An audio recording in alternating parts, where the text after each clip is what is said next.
Hello there. Welcome to the Slumber Valley and Pacific Railroad. I'm Randy Mayer, the proud owner of this railroad, and it's 1949. Now, let me give you a little bit of history of how the Slumber Valley and Pacific came about.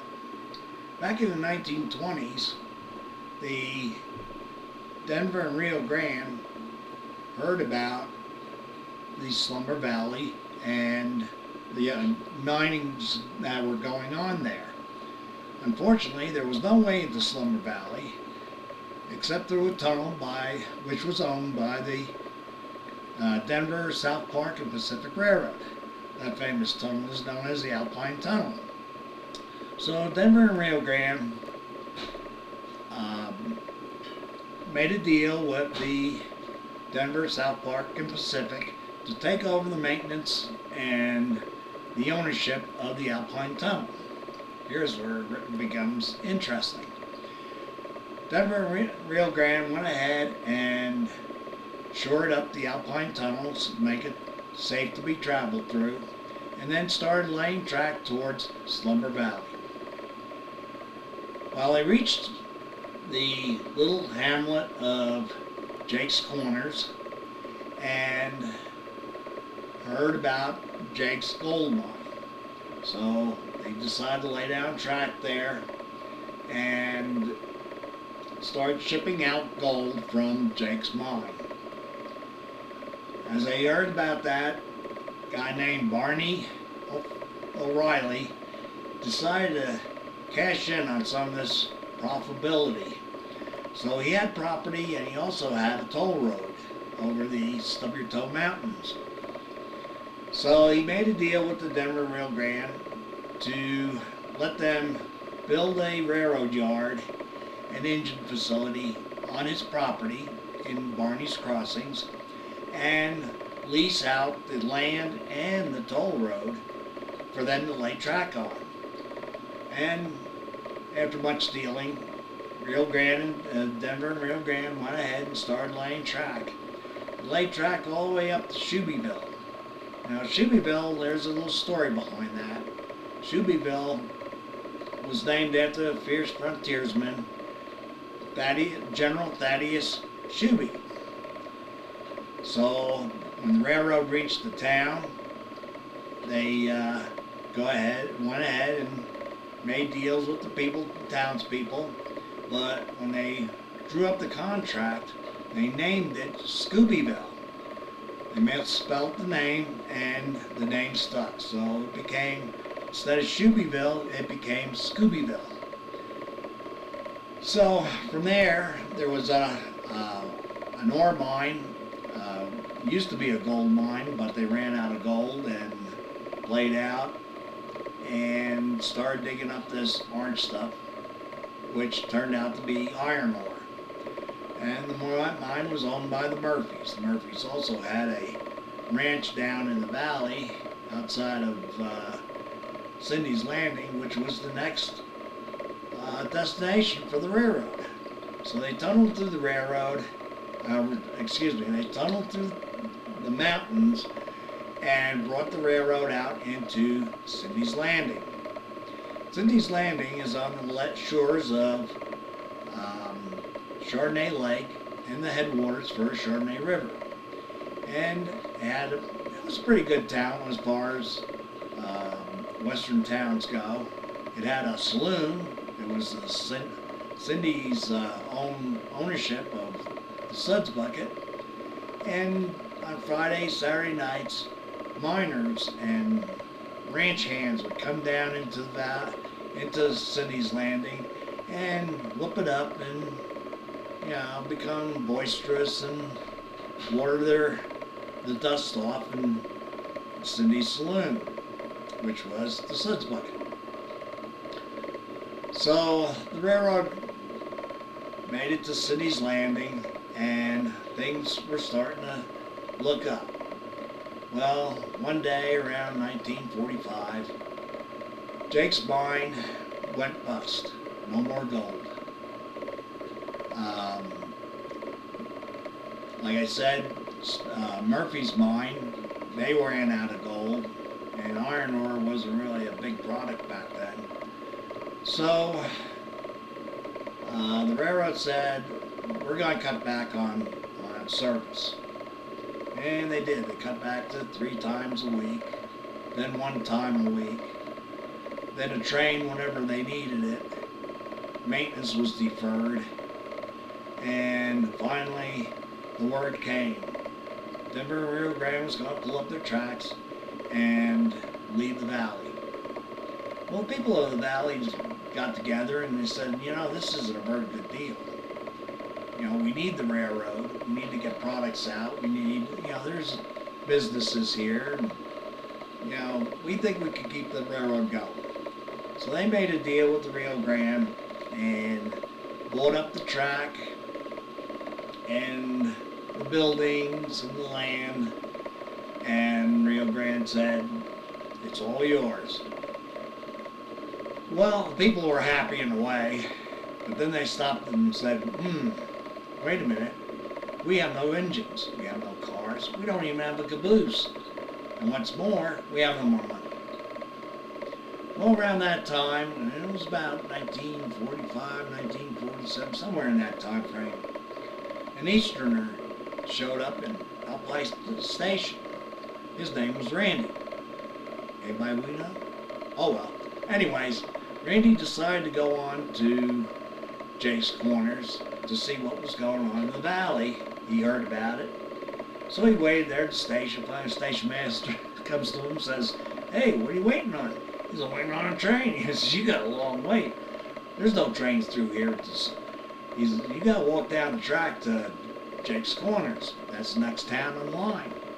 So Randy packed up his bags and started walking down the tracks. He gets to Jake's Corner and he's kind of irate that he had to walk so far. It was a hot day. And he's, you know, hey, what's going on? You guys got a railroad here, but no trains running. How come? Well, they told him, hey, listen, you need to go over to the railroad yard over there and talk to those people over there. We can give you a ride on a handcar and get over there. So he did. He went over there and looked it over. They had an engine house, they had a turntable, they had a car shop, and they had some tracks, you know, coaling tower and water tank. And so they went to the yard master's office. They're all sitting around there playing cards. He walks in and, you know, hey guys, you know, what's happening? And they said, well, here's the story.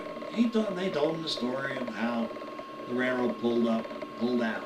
So, he says, well, you know, I'm a railroad man from the East Coast, he says, and I got some contacts.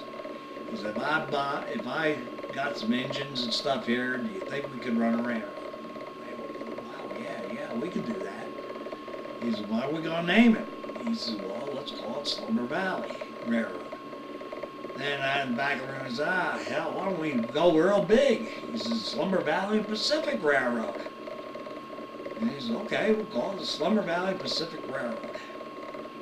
So he made a phone call. Yes, they had phones over there at Slumber Valley. He made a phone call back east and made some deals. And before long, one engine showed up, 2 engines showed up, caboose showed up, some railroad cars, and they started lining up in the yard. And they weren't in the best shape. Some of them were in accidents, some of them blew up. But the people in Barney's Crossing knew how to take care of them and started rebuilding them and got the engines running.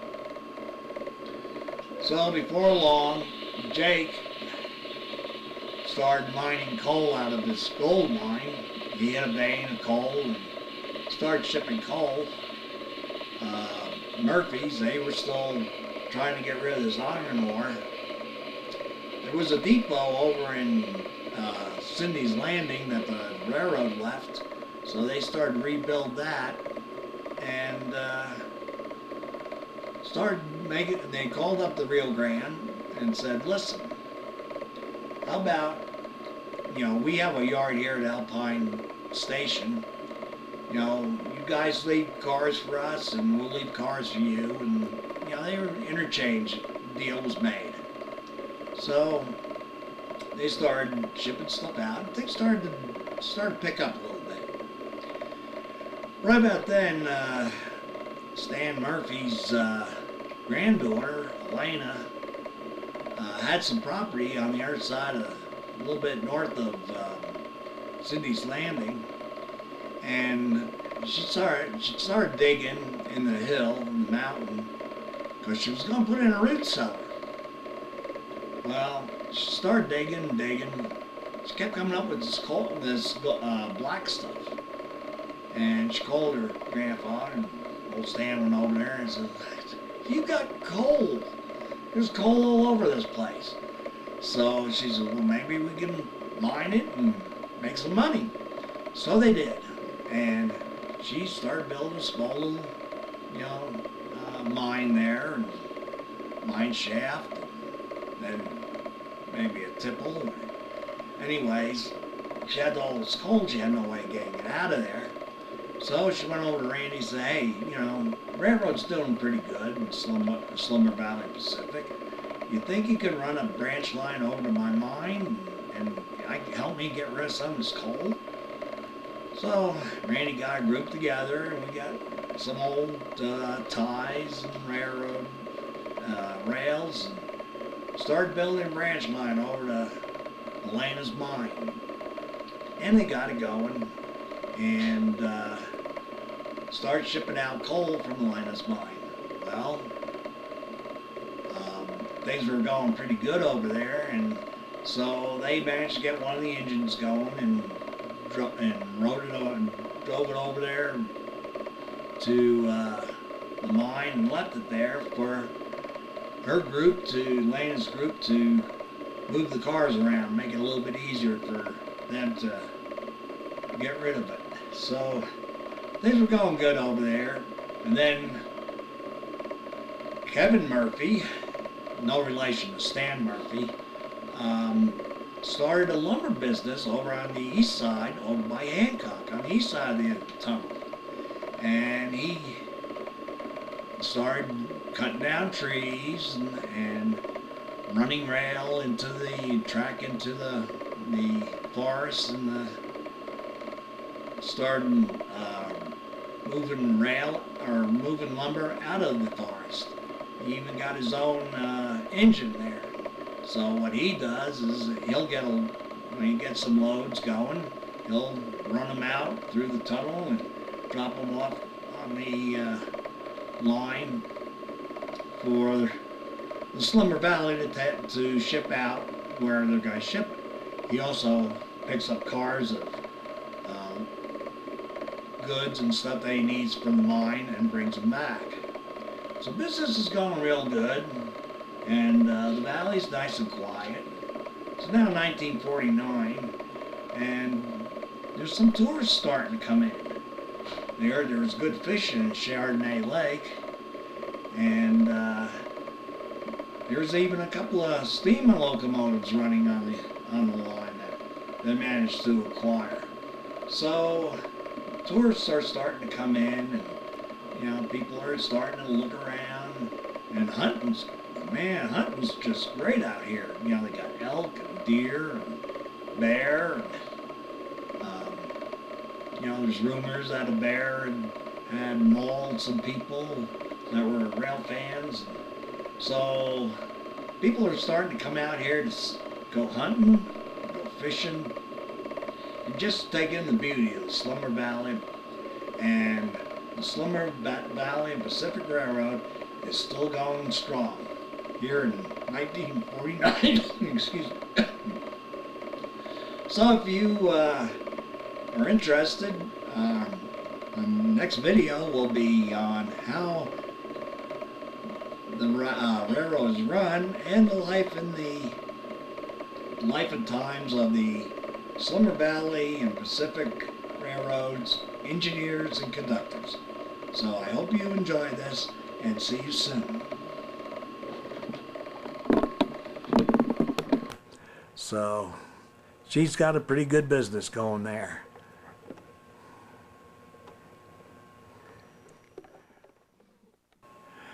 Okay, as we take the main line up the hill,